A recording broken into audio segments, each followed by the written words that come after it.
Hello and welcome to the fourth episode of Wisdom and Knowledge. And I'm your host, Jason Hebner. Today we're going to talk about something a little different. I'm going to tell you how I got from being a master electrician of 15 years or so to switching over to being a MBTI practitioner and a personality relationship coach and troubleshooter and installer. A relationship installer? What's that? So, you can have relationship installs, right? What if you have a new employee coming into the company? What if you have an adopted child coming into the family? What about a new pastor or new deacons or new church membership? We got lots of relationship installs that we can kind of like say, okay, how's this going to work? How do they fit in? And yeah, not much different than doing electrical work, right? You think, no way, it's totally different, Jason. What are you thinking? There's some similarities, and we'll show you some of the crossover. But I used to love troubleshooting as an electrician. That was the one thing I really felt confident in. And the new installs, man, they took me forever. I was always like, oh, you could do this and you could do this. I love to see the potential. And seeing the potential doesn't make money. So that's rough. But troubleshooting, that makes money. So I have this, change this here. I lived in Brattleboro, Vermont. And here's a picture of Main Street. And some of you may recognize this. This is a building here. It's 7 stories. Look at the first. 1, 2, 3, 4 stories are above ground. But then behind the building, it keeps going down 3 more stories. And I used to do fire alarm inspections for this building. I used to do fire alarm inspections for Sam. There's a few other around here.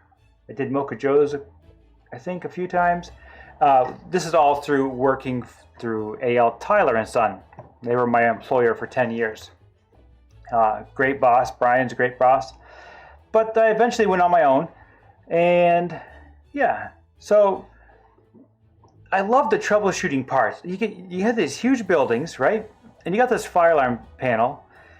This is an example of a small one. You got 6 zones here, and these are all like your smoke detectors and pull stations and heats and all that stuff. And up here you've got your enunciating circuits, horn strobes and all that. Well, you'd come in here sometimes and like you see this little light right here? That little light means you got a trouble. So you'd have to figure out where this trouble was located in a big old building like this. Sometimes it was in the main panel. Other times it was out in the field. Most of the time it was out in the field. Maybe a tenant pushed something up against the pipe, and so you get this little teeny tiny pinhole ground fault, like a negative ground fault or a positive ground fault, and you have to trace it out. So you had to like constantly like, okay, let's eliminate all this and eliminate all that, and so you troubleshoot. So I really liked that, and I did most of it for quite a few years for A.L. Tyler and Son. But I got this one story you might be interested in. This happened back before cell phones were all that popular. We had cell phones, but they didn't have their cool screens and everything. This is back in the days of the pager. And so one evening, I'd gone to bed, and my wife and I were all asleep, and the kids are asleep, and all of a sudden I hear the, much like the cell phones. But this is a pager. So you look at it and say, okay, got to get up. It's 2 a.m. in the morning. And I'm like, oh man, what's this? Call them up. The Brattleboro Reformer print press is down, and they'd like you to come immediately.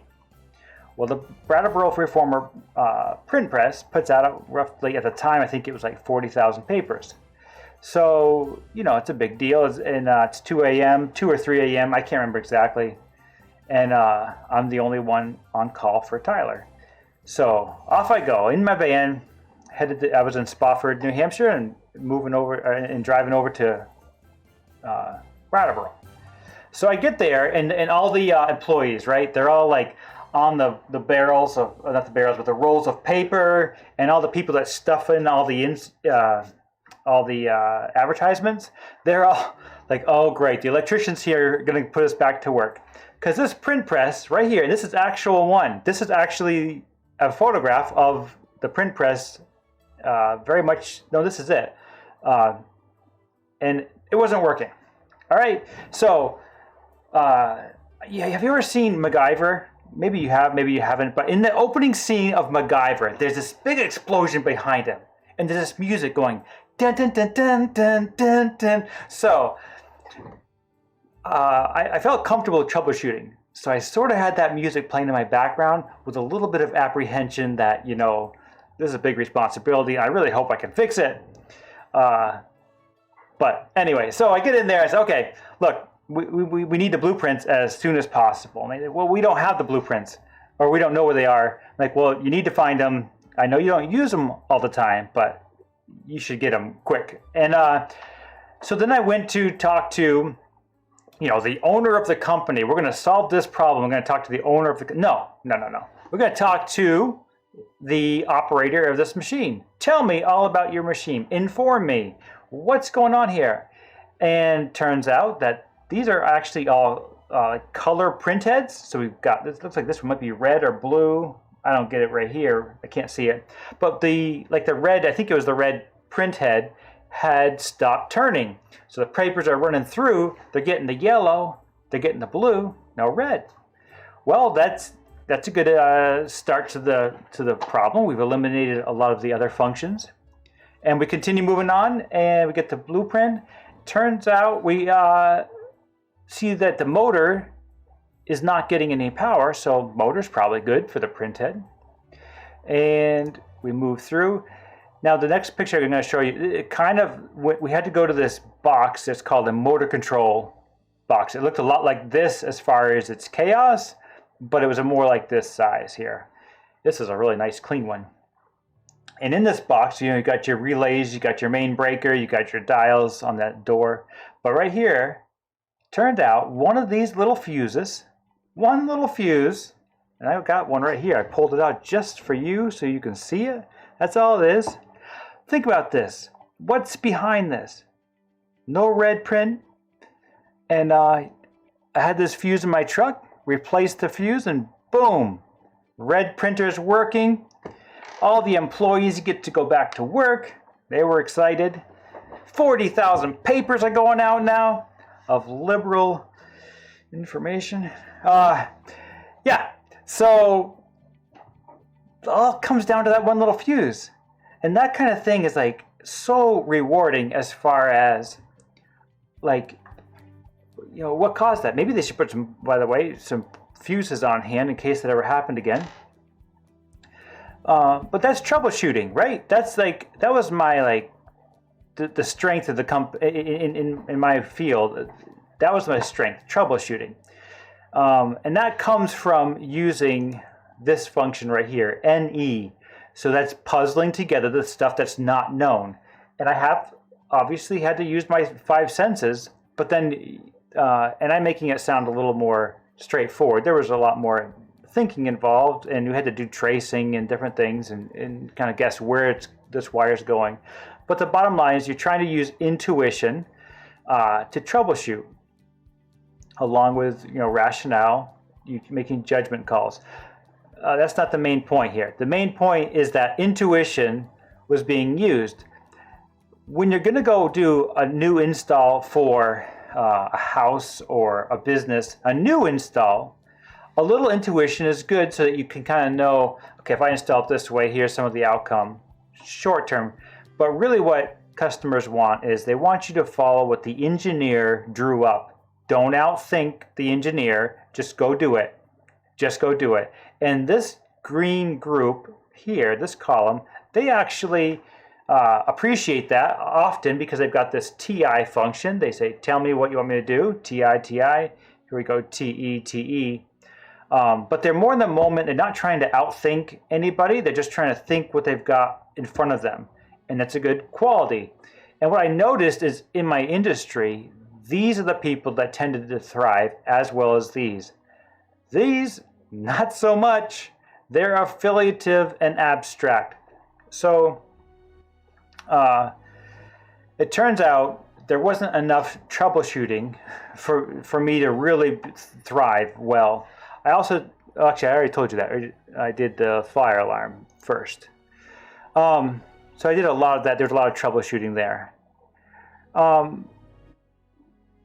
So what shifted? Okay, part of it is that there wasn't a lot of reward for the work that I was doing. Like, at the end of the day, you find the problem, and for the moment, you're like, yay, accomplishment, good. Figured out how to solve this this major industrial problem.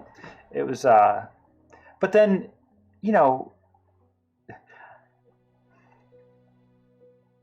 the next day is just like another day. And it turns out when I left, okay, so I left and went on my own, and I ended up charging. So I was getting charged out, say at the time, it was like $53 an hour. So I went up to $55 an hour, went on my own, and a few customers followed me. And I tried to make a go of it, but it still wasn't. It just doesn't fit my strengths. Like my strengths are not in the present or the past design, and the industry is really set up for them. Here's part of the reason why. Look at this book. This book is partially a manual, but it is loaded with rules. For instance, one simple one. You're putting in a box, right? And you've got to have a green ground screw. Why do you have to have a green ground screw? So the inspector or other people can say, okay, there's the ground. It's grounded with the appropriate green ground screw. Well, this is what the code book says. It must be green, right? Well, now, in real life, if you're on top of a ski resort, mountain way up high, and you're out of green ground screws, what are you going to do? You're going to drive down, go into town, or go find a green ground screw, come back, install it, and finish up the job. You will not survive as a contractor if you do that. But look at this, subjective values. I am called to obey the authorities over me, and this isn't opinion, this is law. And there's not just this book. There's another book called the Fire Alarm, it's a fire alarm safety book. And then there's another one, a life safety book. And you have to know all of these laws, these rules, and there's no ability to use your intuition and try to solve it a different way. It must conform to these laws, these rules. So it was very taxing, energy-wise. And then, so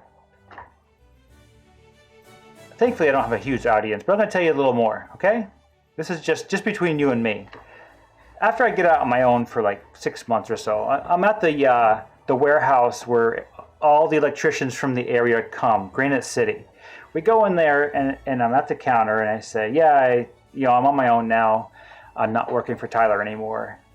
And apparently this ESTJ fella, who I respect as an electrician, and Brian, my boss, respected, said, if Jason ever decides to quit, don't stop him.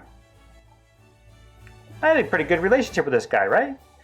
But he said, don't stop him. Like, he's not, and I don't know, maybe he's thinking he's not cut out for it or whatever. But, so I left on my own after 10 years, and he's like, okay. So the one benefit in that exchange was this. He said, this is what the guy said. What does this guy know? I don't know. The guy behind the counter said, the reason they kept you, word on the street, the reason they kept you is because you would put fires out. What does he mean by that? These customers, my fellow coworkers, they'd run into a job site, they'd bungle up some of the information, or they wouldn't see this or that. They did a good job on the work, but then the customer relations were strained for different reasons, and I could go in there and maintain a good face for the company. And so I could keep customers. And I didn't know I'm an ENFP at the time. I didn't know any of this stuff. I just was intuitive and affiliative and had rationale, and customers, I mean, not to brag, but customers loved me.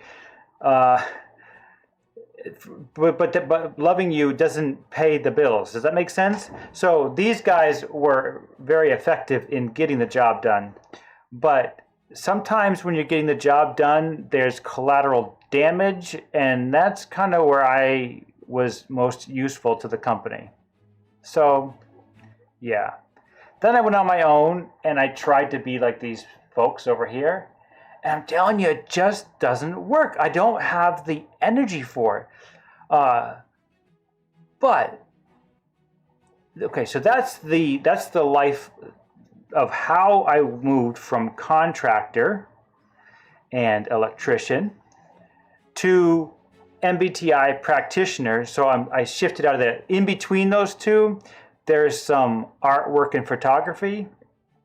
But for the last 3-4 years, I've been just devoted to studying this and owning it in all its aspects and just growing in it. So now there's some playover, or that's not the word.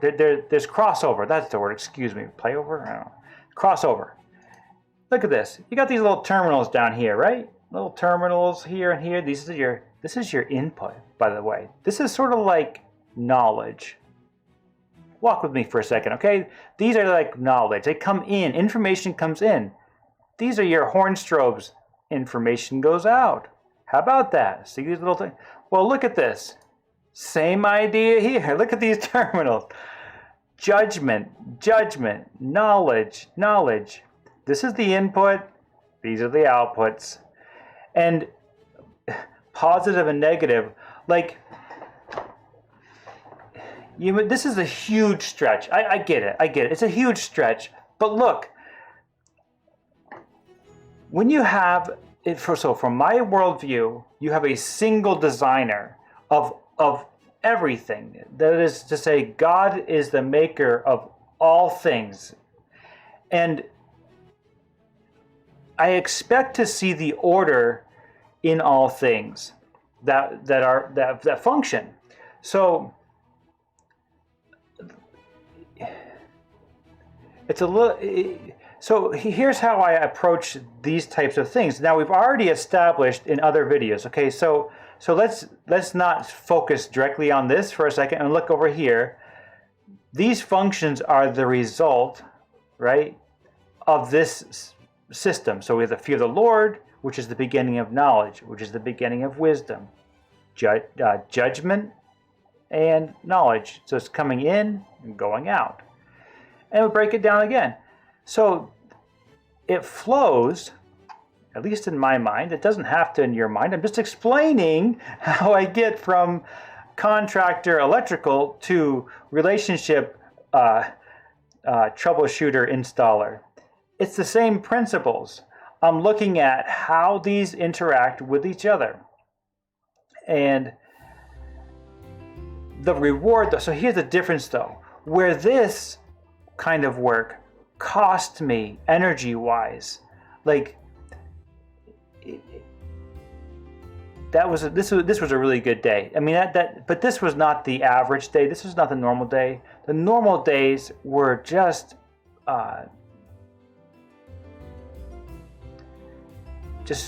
so unfulfilling over time. I understood I got the master's license. I understood everything. Not to be like I learned it, but then having learned it, now I had to apply it.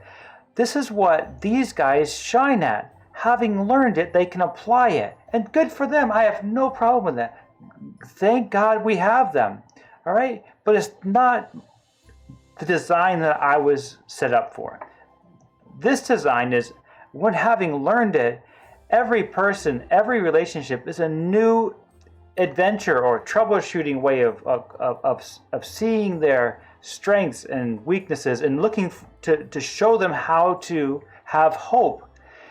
And that is way more rewarding. If I can offer hope to people on how to solve their problems, I can work a lot harder, a lot longer. And there's only one code book in that case that I'm working under. And it's not this one, or the life safety book, or the fire alarm book. I'm working under one code book, the Bible. That's it. And my NE is allowed to just go with intuitively puzzling together things. The values are free to instruct people according to the Bible. My TE rationale is free. And anyways, this is how I moved from being an electrician into the world of relationships, relationship coaching. Look at this. I want to show you something in relationship to that fuse, right? Benjamin Franklin wrote this in the Almanac, Old Richard's Almanac. I don't know if he wrote it, but he popularized it anyways. It says, "For want of a nail, the shoe was lost. For want of a shoe, the horse was lost. For want of a horse, the rider was lost. For want of a rider, the battle was lost. For want of a battle, the kingdom was lost. And all for the want of the horseshoe nail." Look, same concept, right? So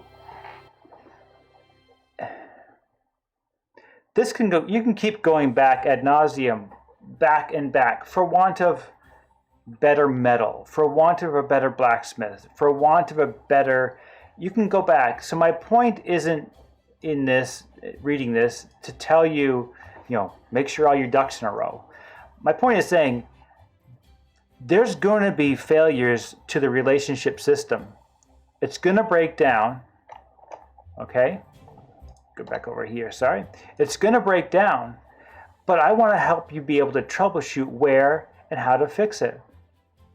This is going to break down, but let's not let it end in divorce. Let's not let it end in churches falling apart.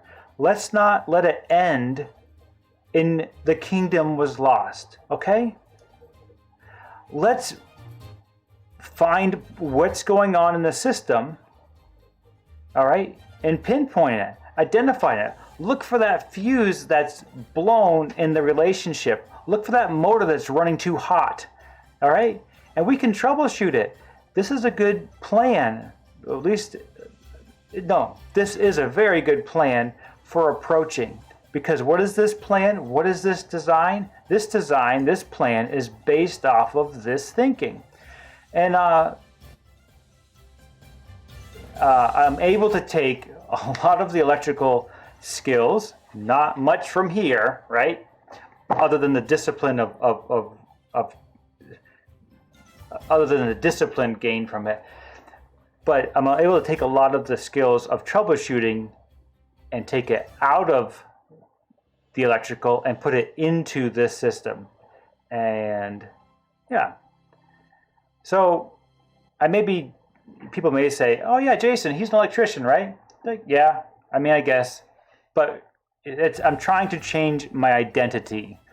My value to people has been seen as electrical work, and I'm trying to move it towards troubleshooting and putting new installs in relationships and not so much in the electrical field. So this is my 4th episode, and I hope that gives some context. I hope that gives you some context of what I'm trying to do and where I'm going with this. If you give me a like and subscribe to the station, I'd appreciate it. And look, one more thing. I love talking to people about all of this stuff. Don't hesitate. Like if you're at church and we run into each other, like it's on my mind, ready to talk to you about relationships. If you're like, I wish we could talk about X, call me up. If you're a friend of mine or something, or give me an email. I'd love to troubleshoot with you. We can figure it out. It doesn't always mean that the relationship's going to end up hunky-dory and they all run off to the sunset. No, It's troubleshooting. Maybe you blew a whole motor and it's worse than you think. Maybe it's better than you think. It's troubleshooting. And we can do it. And I love the challenge. We'll find it. Thanks for watching.